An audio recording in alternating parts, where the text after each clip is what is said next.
This is Graham Hancock. He believes in a lost civilization and claims all archaeologists are wrong, conspiring even to block his views. But when a real archaeologist pressed him recently on Joe Rogan's podcast, he quickly admitted he has no evidence. This is Billy Carson. He says every Christian scholar is wrong because according to the Bible, the scriptures, or whatever, Jesus was never crucified. But in a recent online debate, when confronted about his source being a known forgery, he promptly try to change the subject. This is Terrence Howard, yes, the actor from Empire. He claims all physicists are wrong about everything. Again, conspiracy, blah blah blah. But no physicist on this planet has the faintest idea what he's even talking about. Now, I know the establishment can always fall prey to tunnel vision and groupthink, but when some lone wolf on YouTube insists they're right while all the experts are wrong, yeah, usually not true. That being said, in this video and the next, I'm gonna show you where, then when, the subjunctive is used in Spanish. But I need you to forget everything you've learned about the subjunctive up to this point, because it's hurting you, not helping you. I don't care how much you love your teacher or how amazing that book was. The truth is, and here's where I sound crazy, almost every Spanish teacher, book, and resource teaches the subjunctive all wrong. I know, bold claim, eh? Let me take it even further. The way the Spanish authority presents the subjunctive actually makes it harder for us to understand, not easier. But I'm not claiming that I'm right and all the experts are wrong. I'm not saying the experts are wrong at all, actually. I just don't think most teachers are the experts. Ouch, I know. I don't like saying that, and I wish it weren't true. But my loyalty lies with Spanish students, not Spanish teachers. The truth is, most Spanish teachers haven't studied how the language actually works. But linguists have. In this case, the experts are the linguists. And it seems the linguists pinpointed the not-so-complicated cause of the subjunctive a long time ago. In Spanish, French, Latin, even English, it's been well established for decades. Which begs the question, why doesn't the Spanish authority teach it the linguist's way? That's exactly what a recent workshop attendee asked me. After attending my 5-day, 10-hour workshop on the subjunctive, Daniel messaged me. I don't get it. Why is this some secret? Why isn't anybody talking about this? Calling it a secret might be a bit dramatic, Daniel, but I did ask the more than 100 attendees if they'd heard of this stuff. Only one of them had, the one whose wife is a linguist. I think what's going on is teachers mainly teach what's in the book, and most other sources simply repeat whatever they were taught. But higher up, I think the real reason this is such a secret is they don't trust us. Which I get, the linguist's explanation can get a bit technical, and their wording isn't easy to understand. Ironic for linguists, but not surprising. However, once I finally settled my little tushy down, figured out what the heck they were saying, and translated it into normal human language, it wasn't that technical. It actually turned out to be super logical, and dare I say, simple? No matter what, getting a little technical is the key to finally understanding the subjunctive once and for all. Maybe the masses can't handle this, but I'm confident you can. This video isn't for the masses. This is from my gringos, who have tried to get an answer to the big question again and again, but always failed. When do I use the subjunctive? Well, you've come to the right place. I know when to use the subjunctive, and I trust that you can handle it. I believe in you. I trust you. This video is for you.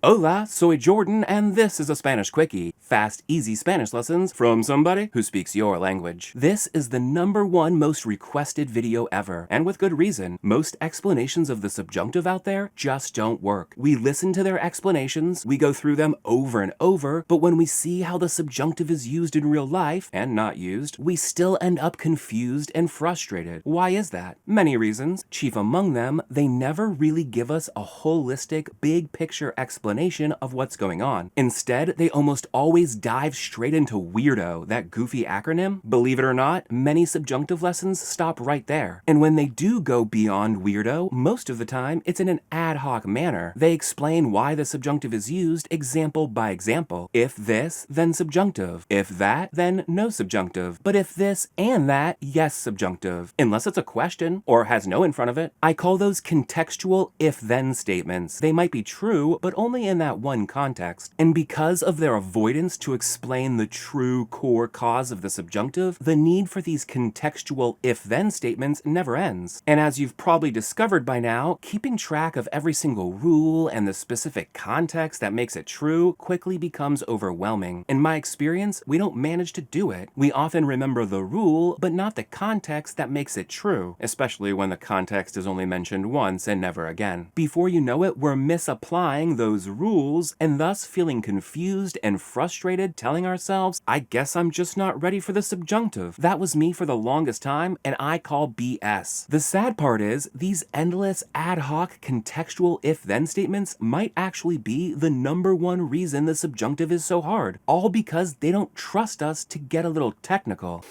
Stay calm, Jordy. Stay calm. So, you're now faced with a pick-your-hard situation. With the subjunctive, there is no easy way. There's just the hard way and the even harder way. The even harder way, the normal way, is spend years feeling confused and frustrated trying to memorize and keep straight all those contextual if-then statements. But my way, just the hard way, which isn't that hard, is accept a bit of technical explanation up front so that everything becomes much easier and clearer later. If you stick with me, if you trust me, here are some promises I make to you. Promise number 1, the hard way, my way, isn't even that hard. You just gotta get used to the terms. They're intimidating at first, but I promise they're way easier than they look. Promise number 2, I'm only gonna tell you about terms that help us. If a term doesn't help us, or even worse, if it hurts us, I don't use it. Promise number 3, what I show you in this video won't only help you with the subjunctive, it'll also leave you with a deeper understanding of how English and Spanish sentences are constructed, because they're basically the same. I was jumping out of my skin with excitement when this finally clicked for me, but I gotta tell ya, before that moment, the first time I read about this, my eyes immediately glazed over and I slammed the book shut, convinced the author had to be wrong. I so wanted him to be wrong. It felt so different from everything I'd learned until then. But as I said before, once I finally calmed my little tushy down, I quickly realized how simple and logical the terms are underneath those fancy words. So before we begin, I'm gonna urge you, take a deep breath, calm your little tushy down, and focus on what I'm saying and what I'm showing you. If you feel lost, go back to where you weren't lost to get back on track. And if you watch this whole video a second time, I bet it'll be way clearer. Alright, everybody wants to know, when is the subjunctive used? And I get that. That's the big question. That's what I wanted to know too. But starting with that question was part of my problem. Now I know it's so much easier to answer the when question once we can answer the where question. Where is the subjunctive used? Where is the subjunctive even possible? So in this video, I'm going to show you where the subjunctive is used. That way, it'll be way easier to understand in the next video when I show you when the subjunctive is used. The best way to make sure you don't miss the next video is to subscribe to the Spanish Dude newsletter at SpanishDude.com/newsletter. Even if you're subscribed to my YouTube channel or follow me on Facebook or Instagram, that's no longer a guarantee you'll see new posts. The most reliable way to stay in the loop is SpanishDude.com/newsletter. So where does the subjunctive appear? That's actually an easy question to answer. With a few exceptions and specific expressions, the subjunctive is only used in dependent clauses. And don't worry, there aren't many exceptions. I'm teaching a system here. The more exceptions there are, the less of a system I have. So while there are some exceptions, they're minimal. Now that you know there are a few exceptions, I'm not going to keep repeating that. In this video, whenever I say the subjunctive is used in dependent clauses, I'm referring to the vast majority, about 99% of subjunctive examples. Now, what exactly are dependent clauses? Well, to answer that, we gotta back up and define some key terms. You ready to get technical? Deep breath, tushy calm, let's do this. It goes word, phrase, clause. These are the building blocks of our sentences in order of increasing complexity. Word, phrase, clause. A word is a word. You know what a word is. Then a phrase is a group of words working together. Simple enough. And a clause is a group of words working together, a phrase, that contains a conjugated verb. That's the key difference between a phrase and a clause. A clause is a phrase, but with a conjugated verb. For example, house or casa. These are words. See? Not so hard. Getting more complex, we have old house or casa vieja. Now we have a group group of words working together, so these are phrases. Getting even more complex, they found an old house, or encontraron una casa vieja. Here we have a group of words working together, a phrase, but with a conjugated verb. The conjugated verb in English is found, the conjugated verb in Spanish is encontraron. Since they're phrases with a conjugated verb, they're clauses. Are you with me? It goes word, phrase, clause in order of increasing complexity. A phrase is a group of words working together, and a clause is a phrase that contains a conjugated verb. Here's where it gets exciting. You know how words can serve as nouns, adjectives, or adverbs, among other things? Well, phrases can also serve as nouns, adjectives, and adverbs, and so can clauses. Take a look. In all three of these sentences, the highlighted words function as nouns. Do you remember what nouns are? Nouns represent people, places, things, or ideas, which are all specific types of things. In each sentence, the highlighted words tell us what she knows. They tell us the thing she knows. That's why they're nouns. First example, she knows everything. Ella sabe todo. In this sentence, everything and todo are one-word nouns. We know they're nouns because they tell us what she knows. They tell us the thing she knows. She knows everything, or todo. Then, getting more complex, she knows the whole story. Ella sabe toda la historia. In this sentence, the whole story and toda la historia are noun phrases. We know they're nouns because they tell us what she knows. They tell us the thing she knows. She knows the whole story,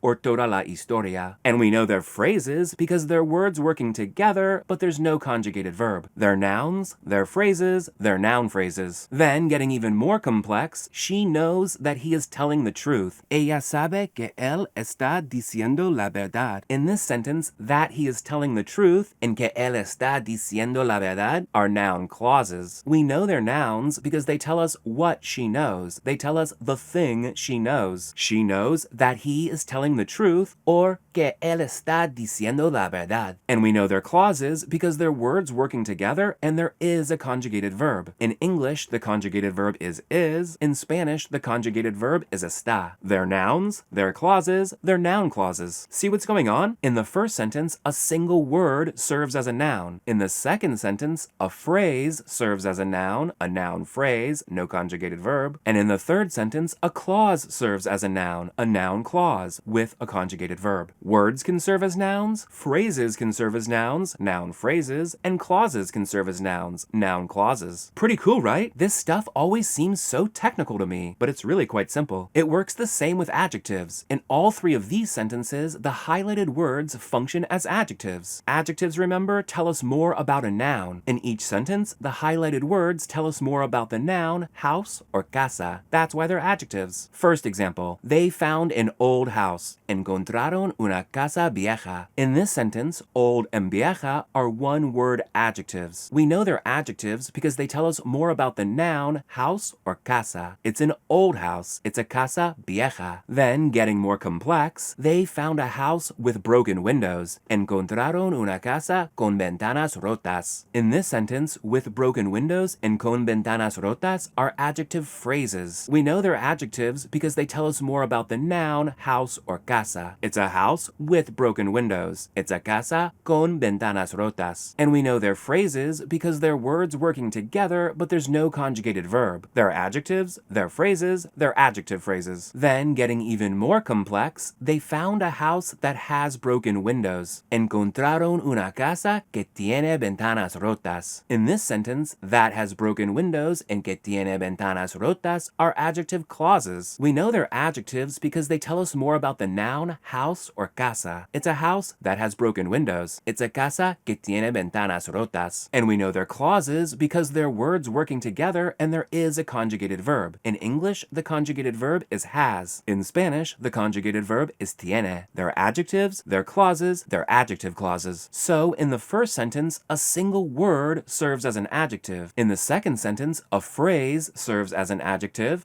phrase, no conjugated verb. And in the third sentence, a clause serves as an adjective, an adjective clause with a conjugated verb. Words can serve as adjectives, phrases can serve as adjectives, adjective phrases, and clauses can serve as adjectives, adjective clauses. And it's the same with adverbs. In all three of these sentences, the highlighted words function as adverbs. Adverbs tell us more about verbs, among other things. In each sentence, the highlighted words tell us more about the verb arrived or llegaron. That's why they're adverbs. First example, they arrived early, llegaron temprano. In this sentence, early and temprano are one-word adverbs. We know they're adverbs because they tell us more about the verb arrived or llegaron. They tell us when the arriving happened. It happened early or temprano. Then, getting more complex, they arrived before sunrise. Llegaron antes del amanecer. In this sentence, before sunrise and antes del amanecer are adverb phrases. We know they're adverbs because they tell us more about the verb arrived or llegaron. They tell us when the arriving happened. It happened before sunrise or antes del amanecer. And we know they're phrases because they're words working together, but there's no conjugated verb. They're adverbs, they're phrases, they're adverb phrases. Then, getting even more complex, they arrived when the sun was rising. Llegaron cuando el sol estaba saliendo. In this sentence, when the sun was rising and cuando el sol estaba saliendo are adverb clauses. We know they're adverbs because they tell us more about the verb arrived or llegaron. They tell us when the arriving happened. It happened when the sun was rising or cuando el sol estaba saliendo. And we know they're clauses because they're words working together and there is a conjugated verb. In English, the conjugated verb is was. In Spanish, the conjugated verb is estaba. They're adverbs, they're clauses, they're adverb clauses. So in the first sentence, a single word serves as an adverb. In the second sentence, a phrase serves as an adverb phrase, no conjugated verb. And in the third sentence, a clause serves as an adverb clause, conjugated verb. Words can serve as adverbs, phrases can serve as adverbs, adverb phrases, and clauses can serve as adverbs, adverb clauses. And congratulations, you now know all three types of dependent clauses. Remember, for the most part, the subjunctive is only used in dependent clauses. And the three types of dependent clauses are noun clauses, adjective clauses, and adverb clauses. So the subjunctive only appears in noun clauses, adjective clauses, and adverb clauses. That's why we're talking about this. We need to identify dependent clauses because that's where the subjunctive is possible. If it's not a dependent clause, the subjunctive isn't even possible. Then, while the subjunctive does have a universal cause, it looks so different in the three types of dependent clauses. In fact, in the next video, when we tackle the when question, I'm going to give you three different tests to figure out if the subjunctive should be used or not. One test is for noun clauses, one test is for adjective clauses, and one test is for adverb clauses, because the universal cause of the subjunctive looks so different in the three types of dependent clauses. So with my system, we identify the type of dependent clause, noun clause, adjective clause, or adverb clause, so we can apply the correct test. Of course, we only care about this stuff when we're learning it. The goal is to embed this deeply into our subconscious, making it second nature so we never have to think about it again. So yes, this can be a bit of a pain in the butt at first, but remember, choose your hard. It's better to put in a little effort now than to struggle with confusion for years or decades even, like most people do. If you want to understand the subjunctive as quickly and as fully as possible, this is the way. First, identify the type of dependent clause, discussed in this video, then apply the correct test, discussed in the next video. Now, to identify dependent clauses, keep an eye out for these three defining features. Number one, dependent clauses contain a conjugated verb, as all clauses do. Number two, dependent clauses start with a connector word or connector phrase. And number three, dependent clauses depend on a main clause, thus the name. That's the last new term for today, main clause. Keeping it simple, for our purposes, a main clause is not a dependent clause. If a clause isn't a dependent clause, it's a main clause. Now let's dive into some more examples to help you practice identifying the three defining features and determining the type of dependent clause. So far, you've only seen examples without the subjunctive in the dependent clause. Now I'm going to show you examples that include the subjunctive in the dependent clause. But we don't care why right now. I just want you to start recognizing that the subjunctive occurs in dependent clauses. He doesn't think that they will help. No cree que ellos ayuden. What do you see?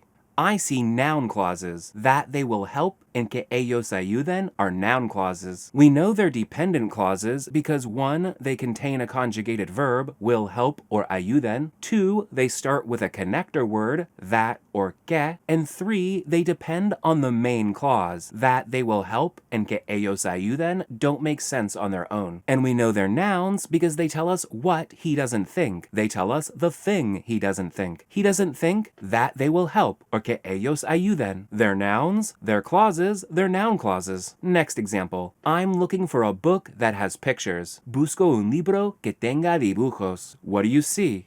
I see adjective clauses. That has pictures and que tenga dibujos are adjective clauses. We know they're dependent clauses because 1, they contain a conjugated verb, has or tenga. 2, they start with a connector word, that or que. And 3, they depend on the main clause. That has pictures and que tenga dibujos don't make sense on their own. And we know they're adjectives because they tell us more about the noun, book, or libro. It's a book that has pictures or que tenga dibujos. They're adjectives, they're clauses, they're adjective clauses. Another one. They will wait until she arrives. Esperan hasta que ella llegue. What do you see?